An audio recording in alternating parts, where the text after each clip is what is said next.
اب آ جاتے ہیں میرے خیال میں 6 جو ججز ہیں ان کے خط پہ.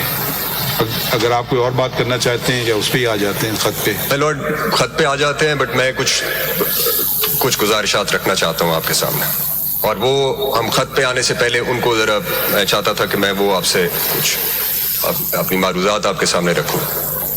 مائی لارڈ، عدلیہ کی آزادی بحیثیت وکیل، بحیثیت اٹارنی جنرل اور بحیثیت فیڈرل گورنمنٹ کے وکیل کے، اور میں یہ فیڈرل گورنمنٹ کے بہاف پر کہہ رہا ہوں. آپ کے ساتھ میٹنگ میں پرائم منسٹر نے یہ بات کہی بھی تھی، اور میں یہاں بھی آپ کے توسط سے یہ کہنا چاہتا ہوں کہ عدلیہ کی آزادی کے اوپر فیڈرل گورنمنٹ کسی بھی قسم کا کوئی کمپرومائز کرنے کو تیار نہیں ہے. عدلیہ کی آزادی، آپ کے کچھ فیصلے، شرف فریدی، عزیز اللہ میمن، الجہاد، محرم علی، شیخ لیاقت حسین، اسفنجار ولی، پھر ایک بکلا کی تحریک چلی، اور یہ بہت کوششوں سے حاصل ہوئی. مگر آپ یہ بھی یاد رکھیں گے کہ یہیں سے، اسی عدالت سے جے آئی ٹیز بھی بنی، مانیٹرنگ ججز بھی اپوائنٹ ہوئے جو آرٹیکل 203 کی خلاف ورزی میں تھی. اور پھر اس کے بعد 2017 اور 2021 تک جو کچھ ہوتا رہا وہ کسی کے سامنے، سب کے سامنے ہے. میں اس پہ مزید کوئی بات کرنا نہیں چاہتا، مگر میں یہ یاد ضرور کرانا چاہتا ہوں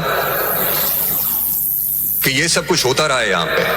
اور پھر میں ایک اور بات کرنا چاہتا ہوں، وہ شاید آپ کو بہت مناسب نہ لگے مگر کرنی ضروری ہے. آپ سے مراد میری آپ سے، مائی لارڈ دا چیف جسٹس.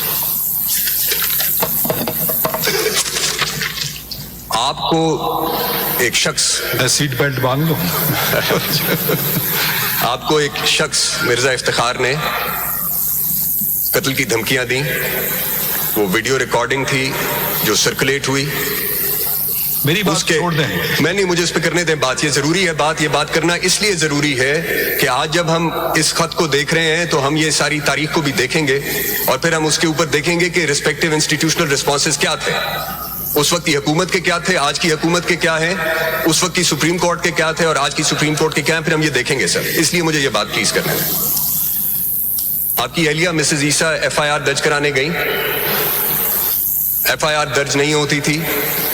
وفاقی حکومت نے وہ معاملہ ریفر کیا ایف آئی اے کو، جس نے اس میں سے دہشت گردی کی دفعات منہا کر کے اس کو پیکا کے نیچے اس ایف آئی آر کو درج کیا.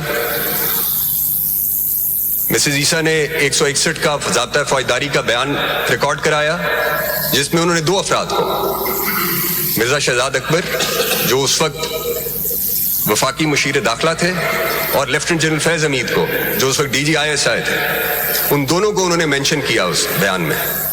مگر کیا ہوا؟ کوئی ایکشن نہیں ہوا وفاقی حکومت کی طرف سے.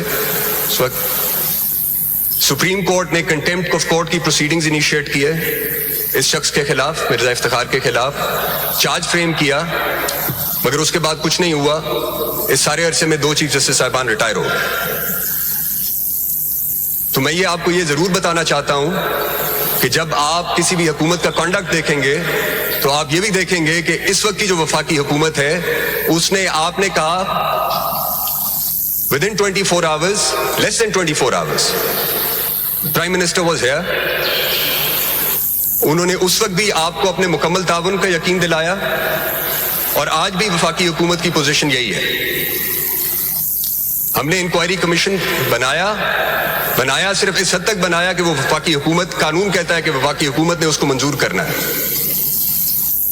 اس کے جو ٹی او آرز تھے اور جنہوں نے کمیشن ہیڈ کرنا تھا، اور جو قانون خود ہے، وہ کسی بھی طرح سے وفاقی حکومت کو کسی بھی عمل میں مداخلت کی اجازت نہیں دیتا، اور نہ ہی وفاقی حکومت کا ایسا کوئی ارادہ تھا، نہ ہے. اب جو اس خط کے مندرجات ہیں اس پہ ظاہر ہے میں بات نہیں کر سکتا، مگر جو ہمارے ذہن میں تھا 2 چیزیں تھیں. ایک یہ تھا کہ یہ واقعات ایسے ہیں جو کچھ عرصہ پرانے ہیں، کچھ تقریباً سال ہو گیا ہے، 11 مہینے ہو گئے. یہ ایسے واقعات ہیں جس پہ شواہد کو کلیکٹ کرنا ہوگا، گواہوں کے بیانات کی جو ہے وہ بھی ریکارڈ کرنے ہوں گے.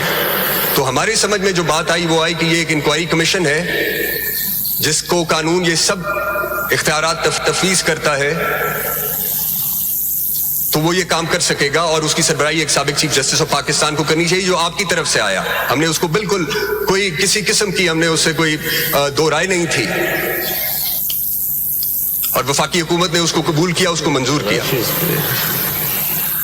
تو میں آپ کو ابھی یہ کہنا چاہتا ہوں کہ ہماری آج بھی وفاقی حکومت کی پوزیشن یہی ہے کہ جو بھی تعاون اور جس قسم کی معاونت آپ کو چاہیے اس میٹر کو ریزالو کرنے کے لیے وہ ہم مہیا کریں گے.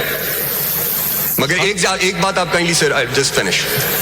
ایک بات، ایک طرف عدلیہ کی آزادی ہے جو آئین کا بنیادی ستون ہے، مگر دوسری طرف ایگزیکٹو کی کریڈیبلٹی بھی ہے، وہ بھی ایٹ سٹیک ہے.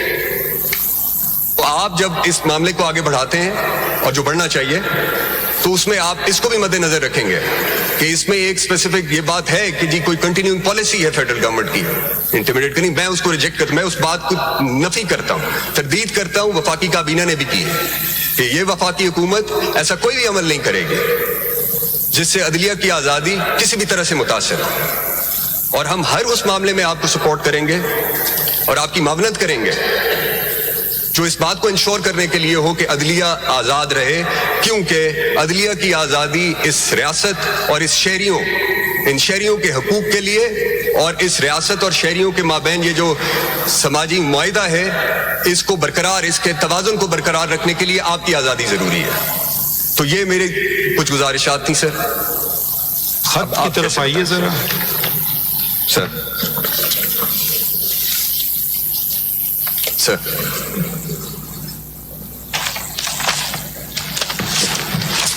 تو میں نے اس خط کو کئی دفعہ پڑھا ہے تو، اور اس کو یہ نہ سمجھیں کہ ہم کسی طرح سے اس کو ہم اس کو پوری سیریسنس سے لے رہے ہیں اس خط کو، مگر اس خط کے کئی پہلو ہیں جو مجھے سمجھ آئے ہیں. پہلی بات تو یہ وضاحت کر دوں کہ یہ سپریم جوڈیشل کاؤنسل کو ایڈریس ہے. میں صرف اس کا رکن چیئرمین ہوں، اور میرے ساتھی جو میرے سیدھے آپ پہ بیٹھے ہیں ان کے ممبر ہیں، مگر 3 اور بھی، ایک اور جج سپریم کورٹ کے اور 2 سینئر چیف جسٹسز ہوتے ہیں. تو میں جیلانی صاحب کی بات سے بالکل اگری کرتا ہوں کہ سپریم جوڈیشل کاؤنسل کا دائرہ اختیار جو ہے وہ آئین میں لکھا ہوا ہے. وہ آئین کی شک ہے، ذرا وہ بھی دیکھ لیتے ہیں، ساتھ ساتھ چلتے ہیں، کیونکہ اس خط میں ایک طرح سپریم جوڈیشل کاؤنسل کا ذکر ہے جو معاملہ ہم جیلانی صاحب کو بالکل نہیں بھیجنا چاہتے تھے، نہ بھیجا گیا تھا. 209 شک ہے نا سر. یہ اب اس کے جو اختیارات ہیں وہ اس کی 5 اور اس کی 6 میں آتے ہیں. یہ کام ہے سپریم جوڈیشل کاؤنسل کا، ذرا پڑھ دیں. If on information from any source, the council or the president is of the opinion that a judge of the Supreme Court or of a high court, A, may be incapable of properly performing the duties of his office by reason of physical or mental incapacity, or B, may have been guilty of misconduct, the president shall direct the council to, or the council may on its own motion inquire into the matter. 6 بھی پڑھ لیجیے. If after inquiring into the matter, the council reports to the president that it is of the opinion, A, that the judge is incapable of performing the duties of his office or has been guilty of misconduct, and B, that he should be removed from office, the president may remove the judge from office. 8. 7 بھی پڑھ لیں. 7 پڑھ لیں. A judge of the Supreme Court or of a high court shall not be removed from office except as provided by this article. 8. The council shall issue a code of conduct to be observed by judges of the Supreme Court and of the high courts. اب ایک مشہور زمانہ case justice شوکت صدیقی کا case تھا، اس کا بھی تذکرہ اس خط میں ہے، جن کو سپریم جوڈیشل کاؤنسل نے اپنے عہدے سے ہٹایا تھا.